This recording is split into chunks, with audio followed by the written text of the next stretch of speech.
Una festa a lungo dimenticata, riportata in auge alcuni anni fa per iniziativa dell'Associazione Culturale Coro Grazia Deledda e che ora è pienamente inserita nel novero degli appuntamenti liturgici della Chiesa nurese. È la festa del Suserbadore, il Santissimo Salvatore, che per tanti anni, a partire dal XV secolo, quando la comunità nurese era poco più che un borgo di pastori e agricoltori, è stata sa festa manna di Nuoro, con le celebrazioni che si concentravano attorno al santuario dedicato al Cristo incastonato nel rione di Sant'Upredu, un testimone poi passato alla festa del Redentore all'inizio del XX secolo. Ma la festa del Suserbadore rimane una ricorrenza che ancora oggi conserva un grande significato per i nuresi che vivono nel rione di Sant'Upredu e non solo.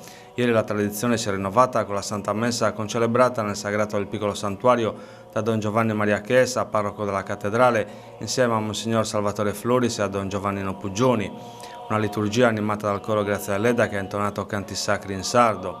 Una festa che nel calendario della Chiesa Cattolica vuole rievocare l'episodio evangelico della trasfigurazione di Cristo, un momento importante nella vicenda terrena di Gesù, narrato dalle parole di Matteo.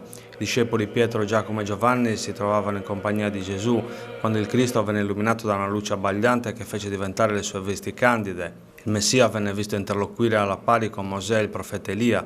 Una voce ultraterrena sottolineò che Cristo è il Figlio di Dio. Una liturgia molto sentita dai nuresi che ieri hanno partecipato con fede e devozione alla festa del Suserbadore.